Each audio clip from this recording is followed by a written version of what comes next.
Hello everyone, how's it going? I hope you all are happy and healthy and doing well in your life. As जैसा कि आप लोगों को सब पता है कि हम लोग ज्योग्राफी इस टाइम पढ़ रहे हैं और ज्योग्राफी में हमने 4 लेक्चर्स कंप्लीट कर लिए हैं। आज हमारा 5वां लेक्चर होने वाला है, लेक्चर 5। और आज की वीडियो में हम लोग हिमालय के बारे में पढ़ेंगे। मध्य हिमालय क्या है, वाही हिमालय या बृहद हिमालय, फिर शिवालिक, इन सब के बारे में आज इन्हीं तीनों हिमालय के बारे में चर्चा की जाएगी। वीडियो बहुत ज़्यादा लेंदी नहीं होने वाली है, छोटी ही वीडियो रहेगी। ध्यान से देखिएगा, अच्छे से समझिएगा। जो जो भी डाउट हो कमेंट सेक्शन में पूछ सकते हैं और वीडियो को लाइक शेयर और सब्सक्राइब कर लीजिएगा। और जो आज पढ़ाया जाएगा उसका शॉर्ट नोट्स जरूर बना लीजिएगा, जिससे आपको एग्जाम टाइम पे वो बेनिफिट दे। तो चलिए वीडियो शुरू करते हैं विदाउट एनी डिले। तो ये आपको फिगर दिख रहा होगा, तो ये आपको पता है पिछली क्लास का फिगर है। तो आपसे पहले मैं एक क्विक टेस्ट ले लेती हूँ कि आपका कितना तैयार है, क्योंकि मैं रोज कहती हूँ कि जो रोज पढ़ाया जाए रोज आप उसको तैयार करते रहिए। तो देखते हैं आपकी तैयारी कितनी है, आप तैयार करते भी हैं कि नहीं करते हैं। तो आप बताइए, अब तिब्बत के पठार को ग्रेटर हिमालय से अलग करने वाली भ्रंश रेखा को क्या कहते हैं? कमेंट में बताइएगा जो जो क्वेश्चंस पूछे जा रहे हैं। तो यहाँ से आपको मैंने बताया था कि तिब्बत के पठार से को ग्रेटर तिब्बत के पठार और ग्रेटर हिमालय को अलग करने वाला जो ये भ्रंश रेखा है, इसको कहते हैं सिंधु सांगपो सचर जोड़। और जब ये ग्रेटर हिमालय और मिडिल हिमालय को अलग करता है, ये जो भ्रंश रेखा है, इसको क्या कहते हैं? मेन सेंट्रल थ्रस्ट, यानी मुख्य अग्रभ्रंश। ठीक है। फिर जो मिडिल हिमालय को शिवालिक से अलग करता है उसको क्या कहते हैं, ये आप लोग बताएंगे कमेंट सेक्शन में। और जो शिवालिक को इससे उत्तर भारत के विशाल मैदान से अलग करता है, उसे क्या कहते हैं, ये भी आप लोग कमेंट बॉक्स में बताएंगे। तो ये मैंने तीनों आपको बता ही दिया, पहला भी पूछा था लेकिन मैंने खुद ही बता दिया। तो आप ये बाकी के मध्य हिमालय को शिवालिक से अलग करने वाला और शिवालिक को उत्तर के विशाल मैदान से अलग करने वाली रेखा या भ्रंश रेखा को क्या कहते हैं, ये आपको बताना है। कमेंट में जरूर बताइएगा। देखते हैं आपकी तैयारी का स्तर क्या है, आप रोज तैयार भी कर रहे हैं या नहीं, बस पढ़ पढ़ के छोड़ दे रहे हैं। तो चलिए अभी हम हिमालय पे डिस्कस करते हैं। हिमालय में कौन कौन सी किस भाग में बांटा गया, किस तरह से बांटा गया है। और आपको मैंने पहले ही बता दिया कि महान हिमालय, फिर मध्य हिमालय, फिर शिवालिक, इन 3 भागों में बांटा गया है। और तीनों भागों की एक एक करके डिटेल में हम चर्चा कर लेंगे। चलिए तो सबसे पहले महान हिमालय या बृहद हिमालय की चर्चा कर लेते हैं। तो महान हिमालय की अगर बात की जाए तो हिमालय की चौड़ाई पश्चिम सबसे पहले पूरे ही हिमालय की बात कर लेते हैं। तो हिमालय आपको पता है यही हिमालय है, चापाकार हिमालय हमारा। चाप के आकार का ऐसे तिरछा बना है, जिस वजह से इसको क्या कहते हैं, चापाकार हिमालय। तो पूरे हिमालय की अगर चौड़ाई की बात की जाए पश्चिम में, तो लगभग ये कितनी है, 400 किलोमीटर। ठीक है। और पूरब में अगर बात की जाए तो इसकी चौड़ाई कितनी है, 150 किलोमीटर। तो हिमालय की पश्चिम में चौड़ाई 400 किलोमीटर और पूरब में 150 किलोमीटर। फिर ग्रेटर हिमालय में ही लगभग सभी ऊंची चोटियां पाई जाती है। विश्व की अधिकतर ऊंची चोटियां महान हिमालय में ही पाई जाती हैं। इसमें अगर आप एग्जांपल लेना चाहें तो जैसे माउंट एवरेस्ट, आपको पता है सबसे ऊंची चोटी भारत की 8,848, भारत की कह रहे हैं, विश्व की सबसे ऊंची चोटी माउंट एवरेस्ट 8,848, ये महान हिमालय में ही स्थित है। फिर ये कंचनजंगा 8,598 मीटर। फिर सिक्किम और नेपाल की सीमा पर ये स्थित है कंचनजंगा जो चोटी है।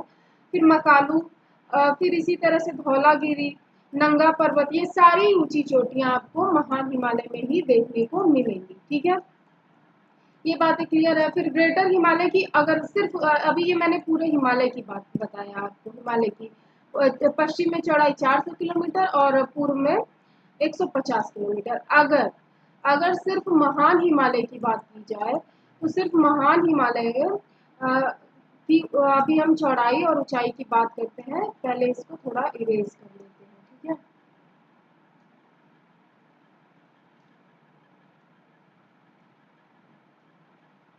Just it's about to done. Yes, हो गया। चलिए, तो अगर सिर्फ महान हिमालय की बात की जाए, अब हम यहाँ से किस पे चर्चा करेंगे, सिर्फ महान हिमालय पे। अभी तक पूरे हिमालय की बात कर रहे थे, अब किसकी बात हो रही है, महान हिमालय की। ठीक, तो महान हिमालय में महान हिमालय की औसत ऊंचाई कितनी है? 6100 किलोमीटर।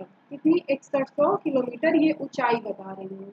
एवरेज हाइट, एग्जैक्ट तो कोई माप नहीं सकता, तो इसको अब एवरेज ऊंचाई मैं बता रही हूँ कि कितना 6100 किलोमीटर सॉरी मीटर है।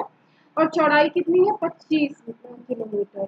तो महान हिमालय की चौड़ाई 25 किलोमीटर और औसत ऊंचाई 6100 मीटर है। चोटियां मैंने बता ही दिया, बहुत सारी चोटियां जैसे कि अन्नपूर्णा, नंदा देवी, नामचा बरवा, ये सारी चोटियां किसमें है? महान हिमालय में ही स्थित है। इसके पहले जो बोला था सारा, जैसे कि ये मकालू, कंचनजंगा, नंगा पर्वत, धौलागिरी, ये सारी चोटियां किसमें है? महान हिमालय में ही स्थित है।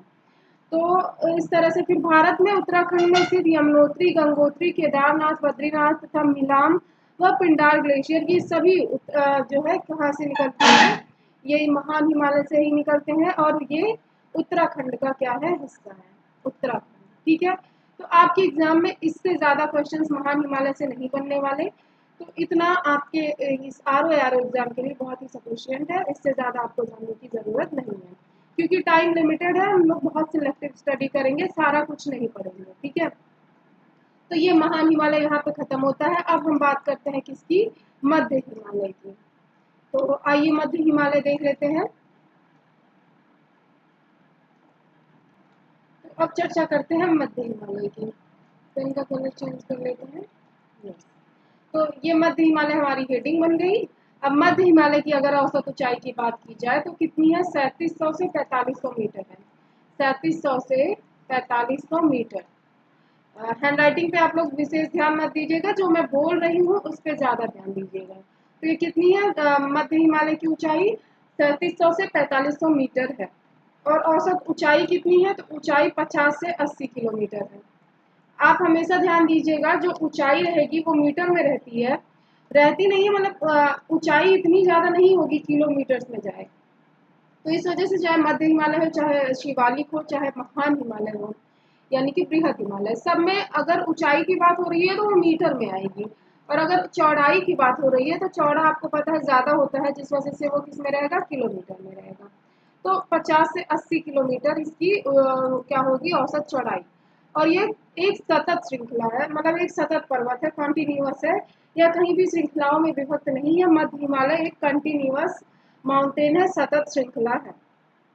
और जम्मू कश्मीर में इसी को पीर पंजाल, हिमाचल में धौलाधर, उत्तराखंड में नागटिप्पा तथा नेपाल में महाभारत श्रृंग कहते हैं। मतलब मध्य हिमालय को ही, फिर से मैं रिपीट कर रही हूँ, ध्यान से सुनिएगा। तो मध्य हिमालय को ही जम्मू कश्मीर में पीर पंजाल, हिमाचल में धौलाधर, उत्तराखंड में नागटिप्पा तथा नेपाल में महाभारत श्रृंग श्रृंग कहते हैं। और ये एग्जाम में कई बार क्वेश्चन इन सब कंटेंट से पूछा गया है कि हिमाचल में क्या कहा जाता है मध्य हिमालय को, या जम्मू कश्मीर में क्या कहा जाता है, तो ये पूछा जाता है, इस वजह से बता रही हूँ। तो आप इस पे ध्यान दीजिएगा और नोट डाउन कर लीजिएगा। कश्मीर घाटी ग्रेटर हिमालय और पीर पंजाल यानी कि मध्य हिमालय के बीच स्थित है। तो कश्मीर जो घाटी है, कश्मीर वैली आप लोगों ने सुना होगा। तो कश्मीर घाटी मध्य ग्रेटर हिमालय और पीर पंजाल यानी कि ग्रेटर हिमालय और मध्य हिमालय के बीच में स्थित है। इसके अलावा हिमाचल में कुल्लू घाटी और कांगड़ा घाटी भी ग्रेटर हिमालय और मिडिल हिमालय के बीच स्थित है। कुल्लू और कांगड़ा भी ग्रेटर हिमालय और मिडिल हिमालय के बीच स्थित है। तो कौन कौन सी हो गई? अभी अभी हो गए कश्मीर घाटी, कुल्लू घाटी, कांगड़ा घाटी, सभी जो है तीन का से ही सभी है। तो आपको याद करने में भी आसानी होगी। कौन कौन सी? कश्मीर घाटी, कुल्लू घाटी, कांगड़ा घाटी, ये सभी घाटियां किसमें स्थित है? ग्रेटर हिमालय और मध्य हिमालय के बीच में स्थित है। कुल्लू घाटी पीर पंजाल और धौलाधर के बीच में है। काठमांडू नेपाल भी बृहद हिमालय और मध्य हिमालय के बीच स्थित है। तो काठमांडू आपको पता है नेपाल का एक शहर है। तो नेपाल का जो काठमांडू है वो भी बृहद हिमालय और मध्य हिमालय के बीच स्थित है। फिर ग्रेटर हिमालय का निर्माण इयोसीन में ओलिगोसीन काल में हुआ था। तो ग्रेटर हिमालय का निर्माण ओलिगोसीन काल में हुआ था, ये मैंने पिछली क्लास में भी आपको बताया था और आज भी जान लीजिए आप लोग। तो ठीक है, मध्य हिमालय में इतना ही। मध्य हिमालय में इससे बाहर क्वेश्चन नहीं बनेगा, यही सारे क्वेश्चंस बने हैं अगर आप प्रीवियस ईयर क्वेश्चंस को उठा के देखेंगे। अभी हम किसकी चर्चा करेंगे, शिवालिक की, या एकदम लघु हिमालय, जिसको लघु हिमालय भी कहते हैं शिवालिक को। तो शिवालिक की चर्चा की जाएगी। अब इसमें मध्य हिमालय हो गया, बृहद हिमालय हो गया। बहुत बड़ा वीडियो आपका नहीं होने वाला है, बहुत एकदम फैक्चुअल, बहुत जो इम्पोर्टेंट चीजें हैं वही सारी चीजें बताई जा रही हैं। तो आप लोग ध्यान दीजिएगा, पढ़ जरूर लीजिएगा, रिवाइज कर लीजिएगा इसको। तो चलिए शिवालिक की अगर बात कर ली जाए, तो शिवालिक सबसे दक्षिणी श्रृंखला है। आपको पता है शिवालिक सबसे दक्षिणी श्रृंखला है यहाँ की। तो शिवालिक सबसे दक्षिणी श्रृंखला है। इसकी औसत ऊंचाई अगर बात की जाए शिवालिक की, तो कितनी है, 900 से 1200 किलोमीटर, सॉरी 900 से 1200 मीटर है शिवालिक की ऊंचाई, 900 से 1200 मीटर। और चौड़ाई पंजाब में पश्चिम की तरफ लगभग 50 किलोमीटर, चौड़ाई 50 किलोमीटर लगभग, और पूर्व में सिक्किम की तरफ मात्र 10 किलोमीटर। पूर्व में ये देखिए सिक्किम है ना, तो सिक्किम की तरफ मात्र 10 किलोमीटर, जबकि पंजाब, यहाँ पे पंजाब है, तो पंजाब की तरफ इसकी कितनी है चौड़ाई, 50 किलोमीटर। पंजाब की तरफ 50, पाक से पंजाब, पाक से 50, और यहाँ सिक्किम की तरफ मात्र 10 किलोमीटर। ठीक है। तो शिवालिक की श्रृंखला पूर्वोत्तर में अरुणाचल में डाफला, मिरी, अबोर, मिश्मी के नाम से जानी जाती है। तो यहाँ अरुणाचल प्रदेश आपको दिख रहा होगा, ये है। तो अरुणाचल में इसको मैं थोड़ा जूम इन कर देती हूँ जिससे आप लोग को देखने में भी आसानी हो। तो यहाँ पे आप देखेंगे, अगर यहाँ पे ये रहा अरुणाचल, तो अरुणाचल में जो है अब पूर्वोत्तर की ही ये शिवालिक का ही जो एक हिस्सा है, उसको इसमें बहुत सारी श्रृंखलाएं हैं शिवालिक की। अरुणाचल प्रदेश में क्या क्या नाम है, डाफला, मिरी, अबोर, मिस्मी। तो डाफला, मिरी, अबोर, मिस्मी, ये चारों श्रृंखलाएं बहुत ही इंपॉर्टेंट है, आप याद रखिएगा। और ये यहाँ अरुणाचल प्रदेश में स्थित है, और किसका हिस्सा है, शिवालिक का ही हिस्सा है। ये पश्चिम से पूर्व की तरफ का क्रम है, जो मैंने आपको बोला क्रम, जैसे मैंने बोला डाफला, मिरी, अबोर, मिस्मी। तो अगर पूछा जाए कि इसका पश्चिम से पूर्व का क्रम, तो आप ऐसे ही एज इट इज बोलेंगे, डाफला, मिरी, अबोर, मिस्मी। अगर लेकिन आपसे पूछ लिया गया है कि पूरब से पश्चिम क्रम, तो आप उल्टा कर देंगे, यानी मिस्मी, अबोर, मिरी, डाफला। तो इस तरह से आप उल्टा कर देंगे उसको। ठीक है। अभी आगे की बातें देख लेते हैं।